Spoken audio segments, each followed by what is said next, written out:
England నుండి వచ్చిన ప్రసిద్ధ రోబిన్ హుడ్ కథల సమాహారంలో ఒక అద్భుతమైన కథ మనకు సిద్ధంగా ఉంది. అడవులతో నిండిన ప్రాంతంలో సాహసం మరియు ధైర్యం నిండిన ఒక యువకుడు తన ప్రజలను రక్షించడానికి సిద్ధంగా ఉన్నాడు. ఈ కథ అతని గురించి, అతని స్నేహితులతో కలిసి ఎన్నో సాహసాలు చేసిన విషయంలో మాకు తెలియజేస్తుంది. మన కథ ప్రారంభమవుతుంది. ఒకరోజు రాబిన్ ఎక్కడికో వెళ్లి షేరుడ్ అడవికి తిరిగొస్తున్నాడు. ఎక్కడ్నుంచో ఒక శబ్దం వినపడుతోంది.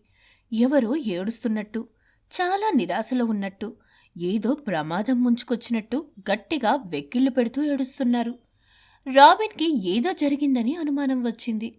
ఆ ఏడుస్తున్నదెవరో చూసి రావాలి అనుకున్నాడు. చుట్టూ చూసేసరికి ఒక ముసలామె తన వైపే వస్తూ కనబడింది. ఆవిడెవరో కాదు, అంతకుముందు బిషప్ తనను పట్టుకోవడానికి వస్తే తనను రక్షించిన ఆవిడే.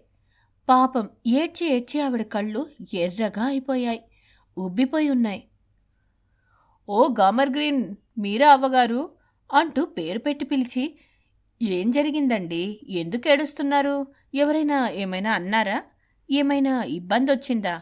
మీకు ఇబ్బంది కలిగించేవారెవరైనా సరే తెలుసుకోవలసినది ఏంటంటే, నేను మీకు స్నేహితుడినే కాదు, మీకు ఏం జరిగినా నేను సహించను. మిమ్మల్ని రక్షించుకోవడం నా బాధ్యత. చెప్పండి, ఏం జరిగింది?" అని అనునయంగా అన్నాడు. "ఓ రాబిన్."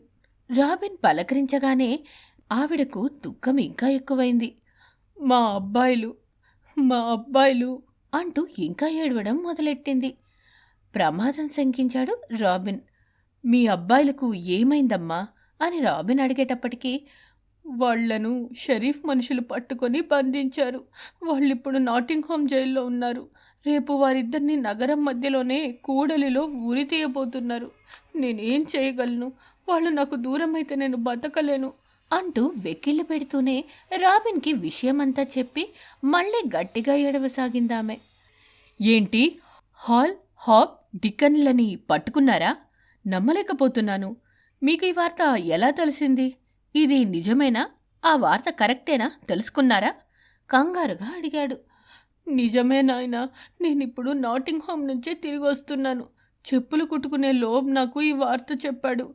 నాయనా రాబిన్, నా కొడుకులను రక్షించు. ఇది కేవలం నీ వల్లనే సాధ్యమవుతుంది. నాకున్న ఒకే ఒక్క ఆశ నువ్వే" బ్రతిమాలింది ముసలామె. "కంగారు పడకండి. మీ అబ్బాయిలు నాకు బాగా కావలసిన వారు. వారంటే ఎంతో అభిమానం నాకు. వాళ్ళకి ఏ ప్రమాదమూ జరగనివ్వను. నేను వెంటనే వెళ్ళి మా వాళ్లతో మాట్లాడతాను" అని ఆమెకి భరోసా ఇచ్చాడు. అడవిలో తాముంటున్న గుహ దగ్గరికి పరిగెట్టుకుంటూ వెళ్ళాడు రాబిన్.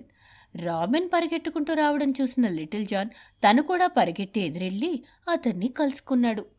అతన్ని చూసి రాబిన్, "ఏంటి, హాల్, హాబ్, డికన్ల సంగతేంటి?" అని అడిగాడు. "ఇది నిజంగా విచారించవలసిన విషయం రాబిన్.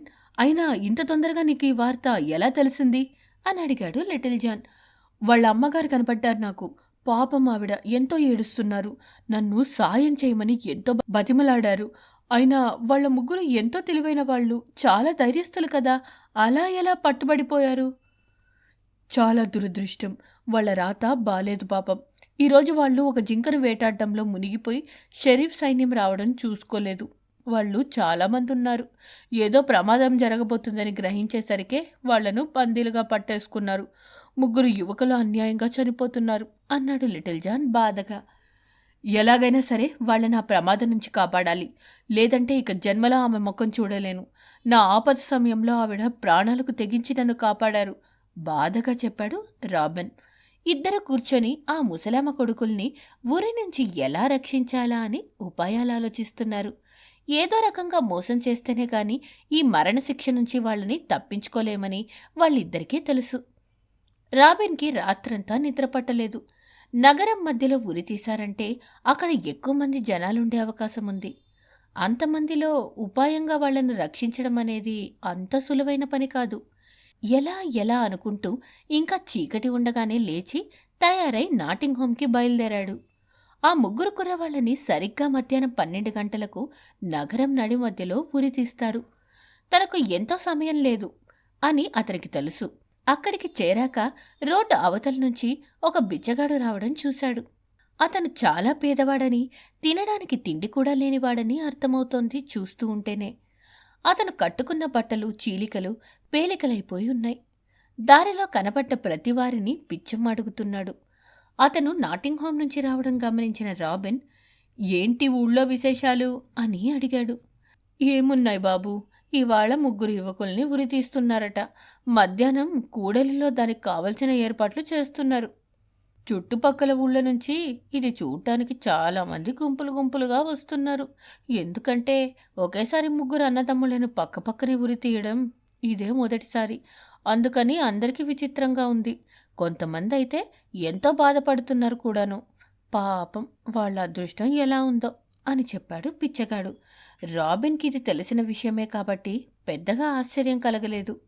అతని దృష్టి పిచ్చగాడి బట్టల మీద పడింది. పరీక్షగా చూశాడు. హఠాత్తుగా అతనికి ఒక ఆలోచన వచ్చింది. హుషారుగా ఒక చిటికే వేశాడు. అతనికో పరిష్కారం దొరికింది. పెద్దాయనా అని చాలా మర్యాదగా పిలిచాడు. నాకు నీ బట్టలు ఇస్తావా? మనిద్దరం బట్టలు మార్చుకుందాం. అంతేకాదు, నేను నీకు 40 షిల్లింగ్లు ఇస్తాను. ఏదైనా సత్రానికి వెళ్ళి కడుపు నిండా భోజనం చేద్దువుగాని, ఏమంటావ్ అన్నాడు. బిచ్చగాడ ఆశ్చర్యపోయి ఒకసారి మరకలు పడి ఉన్న తన బట్టల వైపు, కొత్తగా మెరుస్తున్న రాబిన్ వేసుకున్న ఆకుపచ్చ దుస్తుల వైపు, రాబిన్ జేబులోంచి బయటకు తీసి పట్టుకున్న షిల్లింగ్ల వైపు చూసుకున్నాడు. ఏంటబ్బాయ్, తమాషా చేస్తున్నావా? వయసులో పెద్దవాణ్ణి కదా, ఇలా వేళాకోళం చెయ్యొచ్చా? నీ బట్టలెలా ఉన్నాయి, నా బట్టలెలా ఉన్నాయి? నువ్వు నేను బట్టలు మార్చుకోవడం ఏంటి అని అడిగాడు. అయ్యో కాదండి, నేను మిమ్మల్ని వెటకారం చేయడం లేదు. నేను మీ బట్టలు తీసుకోవాలని అనుకోవడానికి కొన్ని కారణాలున్నాయి. కాబట్టి కాస్త తొందరగా బట్టలు ఇవ్వండి. ఇదిగో ఈ డబ్బు తీసుకోండి. రాబిన్ అలా చెప్పిన తర్వాత ముసలాయనకు తన బట్టలు ఇవ్వడానికి అభ్యంతరం కనపడలేదు. దాంతో అతను తను తోడుక్కున్న బట్టలు రాబిన్కిచ్చి అతను వేసుకున్న సూట్ తను వేసుకున్నాడు. రాబిన్ ఇచ్చిన డబ్బు కూడా తీసుకొని తన దారిని తాను వెళ్ళిపోయాడు. బిచ్చగాడి బట్టలు బాగా చిరిగిపోయి ఉన్నాయని చెప్పుకున్నాం కదా. అలా చిరిగిన చోటల్లా రకరకాల రంగుల గుడ్డలతో మాసికలు వేసి కుట్టి ఉన్నాయి. ప్యాంట్ చివరల నుండి దారాలు వేలాడుతున్నాయి. అతను తొడుక్కున్న సాక్స్ నిండా మొత్తం చిరుగులే. అవి తొడుక్కుంటే ఆ కన్నాల్లోంచి వేలు బయటకొచ్చేస్తున్నాయి. టోపీ కూడా అక్కడక్కడ చిరుగుంది. ఆ వేషం మార్చుకున్నాక అతను రాబిన్లాగా కాకుండా అచ్చం బిచ్చగాళ్లాగే కనబడుతున్నాడు. ఆఖరికి లిటిల్ జాన్ కూడా గుర్తుపట్టలేనంతగా అతని వేషం మారిపోయింది. రాబిన్కి ఈ మారువేషంతో తనను ఎవ్వరూ గుర్తుపట్టలేరని నమ్మకం కలిగింది. ధైర్యంగా నాటింగ్హామ్ వైపు నడక సాగించాడు. మెల్లగా నడుచుకుంటూ 2 గంటల తర్వాత ఊరు చేరుకున్నాడు రాబిన్. అక్కడ వీధుల్లో షరీఫ్ చాలా కోపంగా, దిగులుగా అటూ ఇటూ తిరుగుతున్నాడు. 3 యువకులను ఉరితీయడానికి అంతా సిద్ధమనుకుంటుంటే వాళ్లను ఉరితీసేందుకు తలారి ఎక్కడా దొరకలేదో అతనికి. దాంతో అతనికి చిర్రెత్తిపోయింది. ఈ పని ఆలస్యం అవ్వడం అతనికి నచ్చడం లేదు. వీళ్ళని చంపి రాబిన్ అతని అనుచరులకు ఒక పాఠంగా ఉండేటట్టు ఒక లేఖ పంపిద్దామని అతని ఆలోచన. నాతో నాటకాలాడారంటే మీకు కూడా ఇదే గతి పడుతుందని చూపించాలనుకున్నాడు. ఇప్పుడు ఈ ఉరి మీద తన పరువు ఆధారపడి ఉంది. ఈ దుర్మార్గులను మధ్యాహ్నానికల్లా ఉరి తీసేయాలి. ఒక్క తలారి రావడం తప్ప మిగిలిన అన్ని ఏర్పాట్లు పూర్తయ్యాయి. ఎవరూ దొరక్కపోతే నేనే తాడు కట్టి వేలాడేస్తాను కుంకల్ని అనుకున్నాడు కసిగా.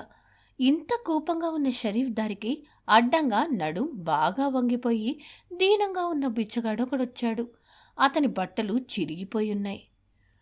దేవుడు మీ ప్రార్థనలు విన్నాడు ప్రభు, ఆయన నన్ను మీ దగ్గరకు పంపించాడు అన్నాడు.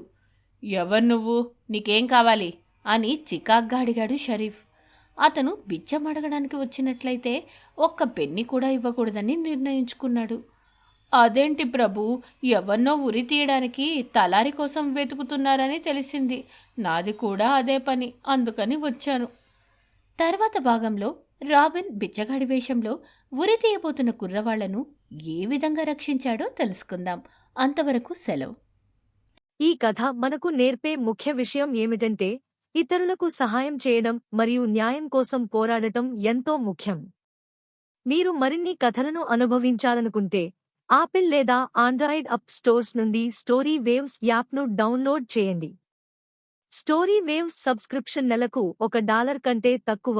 కుటుంబానికి నాణ్యమైన కథలను తీసుకురావడానికి ఇది ఒక చౌకైన మార్గం.